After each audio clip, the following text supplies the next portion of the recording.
bây giờ sao Hogan Lake ta tạo tôi một nón chuyện nè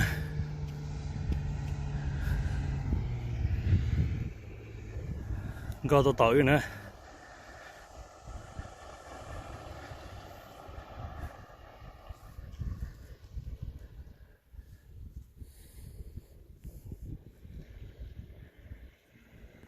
đèn hình đỏ ô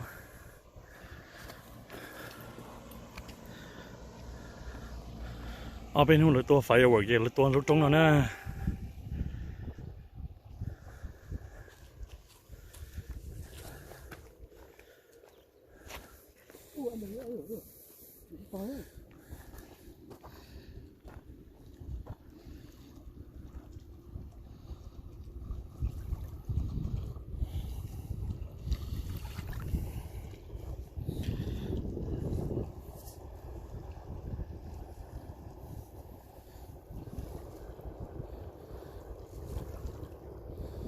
Có.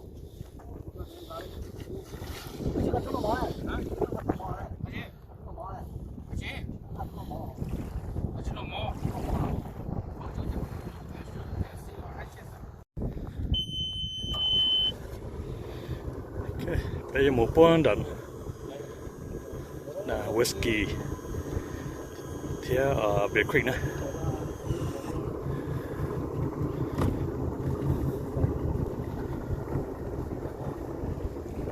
đèn hình đâu thế ạ?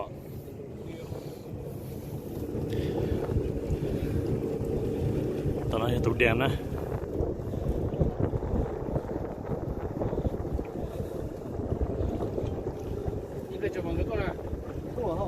Cái này là Osmond cho nó đó, Osmond tới chưa?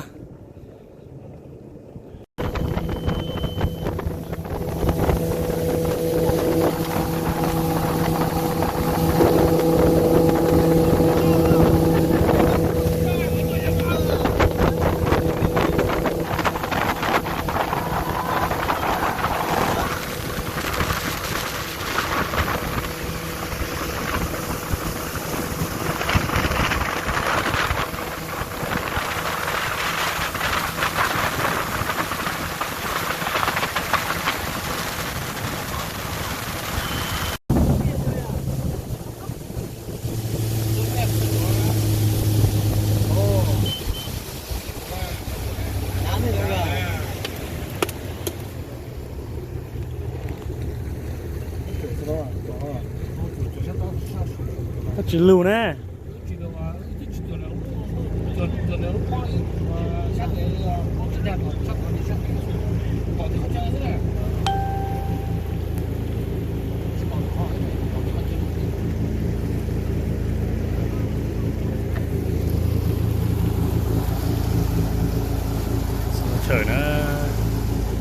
Trời nó sáng mùng đảo Bear Creek nè.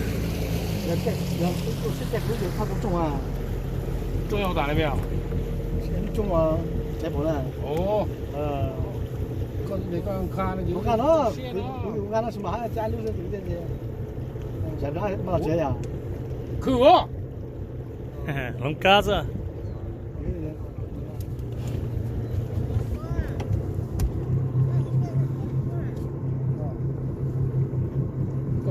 都把藏在了，把藏肉底了。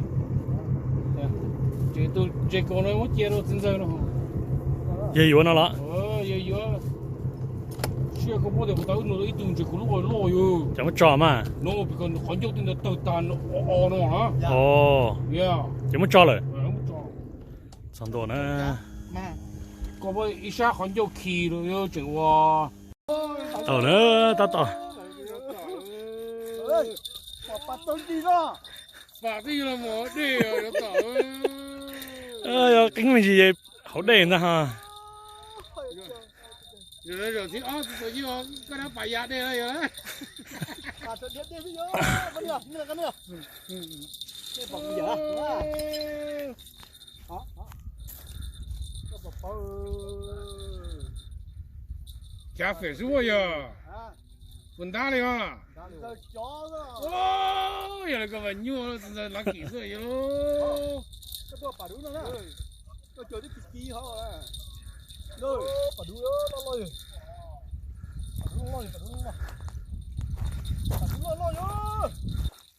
Thay rồi xe.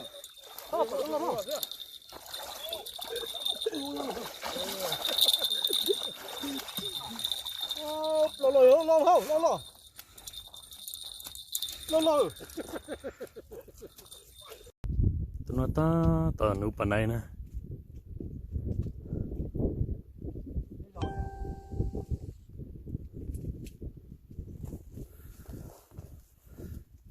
tụi nó phải tụi ăn gấu tụi nhóm mì cá nè tụi ăn gấu mì cá phải tụi ăn gấu nhóm mì cá đấy tôi cho cái tim không ra tôi sao tụi nó nữa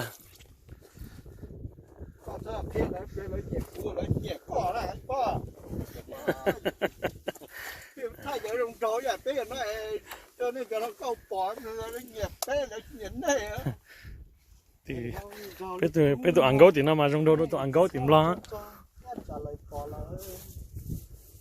nó tò mò cho nó cho lỗ lạp này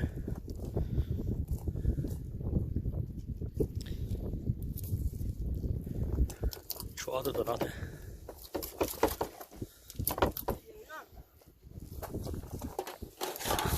ngon chỉ có chỉ là chỉ sao ngon chỉ chưa to vậy cho số ra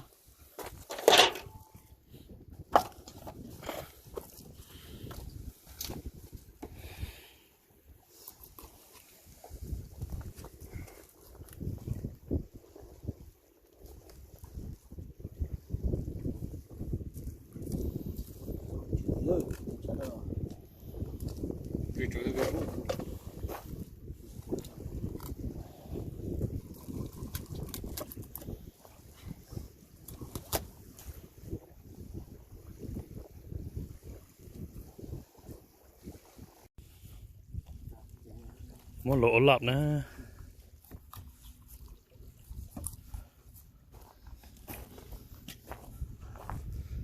cho tụi nó giống muốn dư nè những cái đó cũng trong là không bắt gấp lại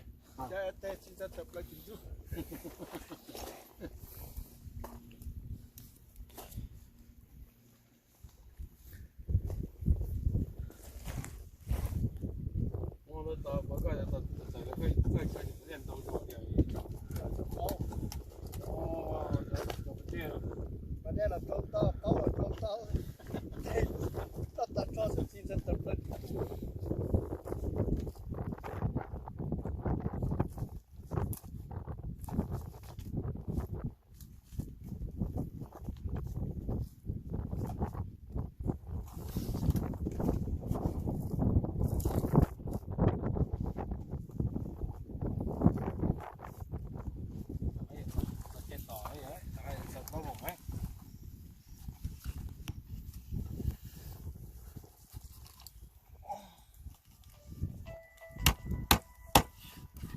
ô nó cho tí cầm to nữa yeah private thế cho cho bà cháu cho làm nữa chú muốn còn hay là phần là cô rồi thế cú nó còn cơ đấy đây chả chỉ là有多有其实啥的结果chỉ là một xíu ya chứ không phải ya là cả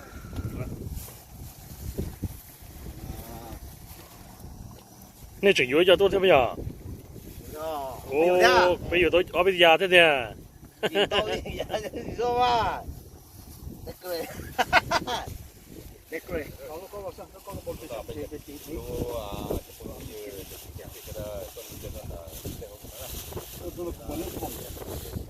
có của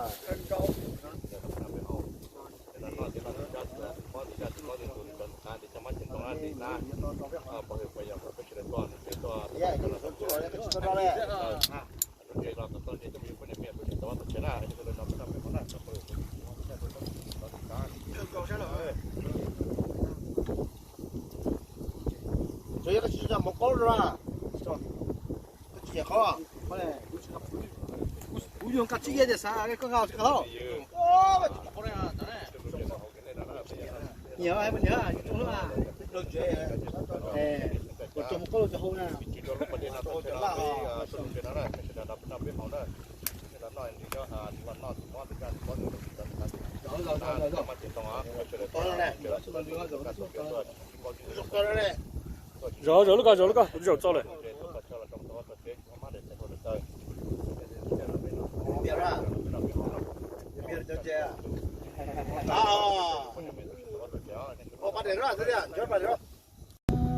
Mukala olah demo.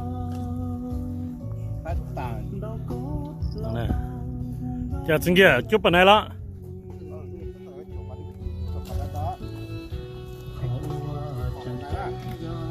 lên nó cho striper tỏ nữa nè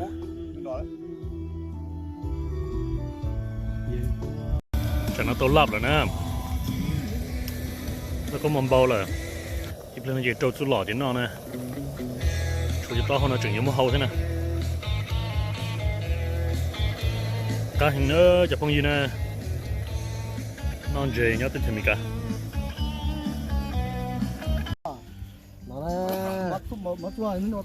ok ta sẽ nó xé lại bên nó nè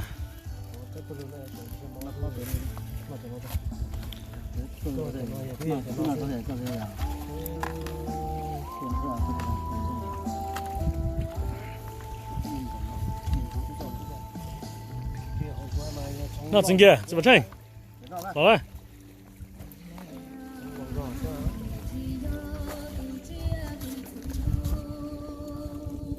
来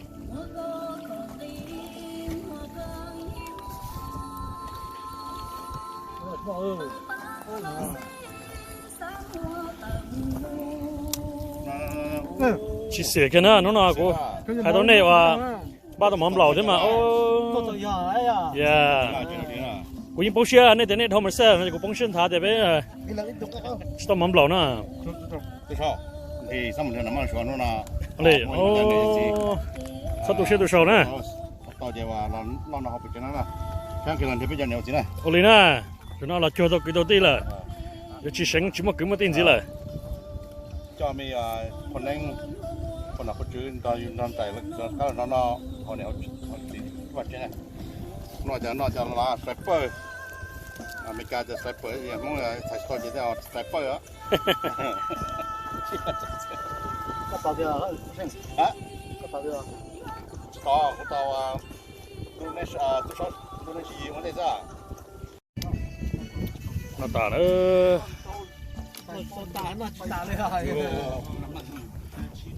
nó chỗ tả lên là nó có trên chỗ này là bên nó chỉ còn đá này mua plau từ lộ à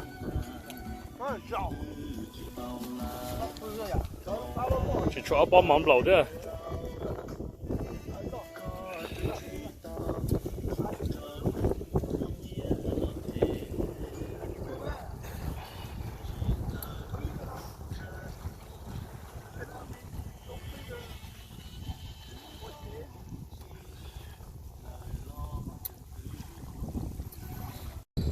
mà tủ thế nè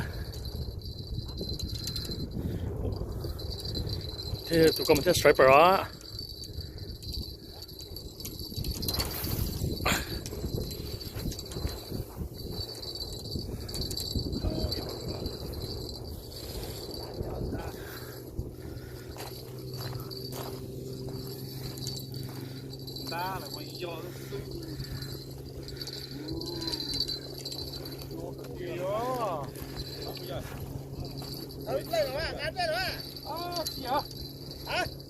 giờ tao khơi nó sao giờ mà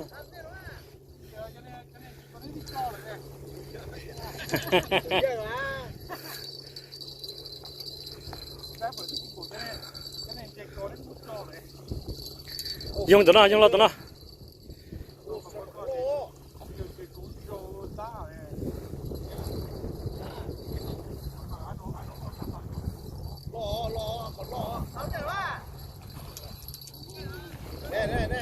Galang.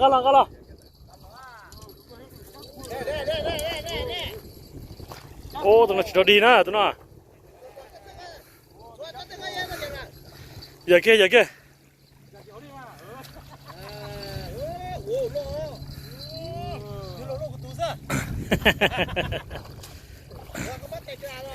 ตีเราโซ่นะฮะ gì hả bây giờ nó tức nữa là hả ngang lo chứ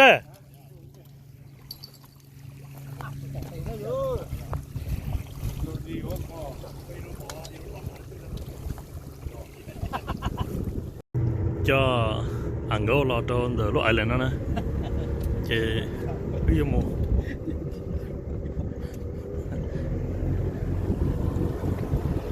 chị thiệt cái nữa mà nó chứ cho mấy chị nói như thế này gì gì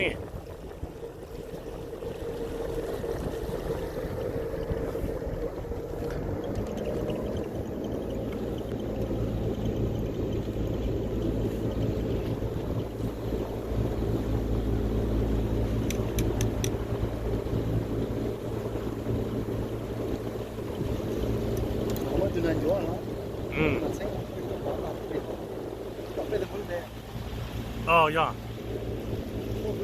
tí thế này một lưỡi nữa thì nó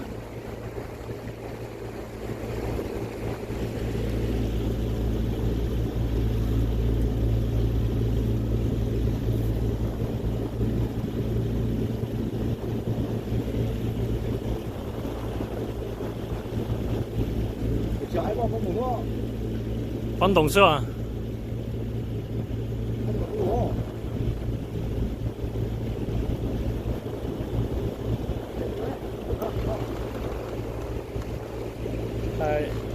bây giờ ông chuyển thế tí này mua mua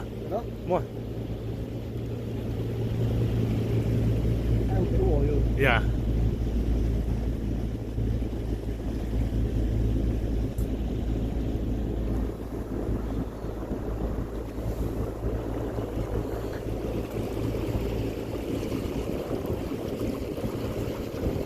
ông chuyển tiền tới đây ơi ok cho phong nhiên chị thì anh chị của nụ lớn nè tới rồi giờ chị thay là anh chị sẽ bắt đầu nè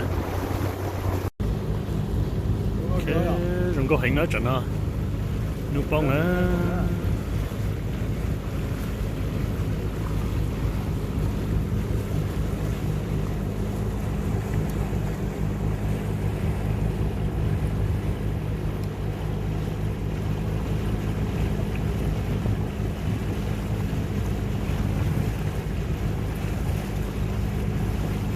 dùng số tiền sẽ tông chảy quá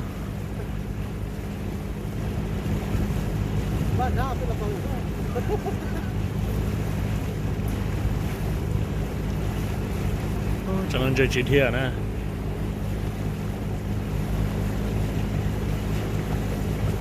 không có hình nó lúc ở đây nó cho nó cây không con nữa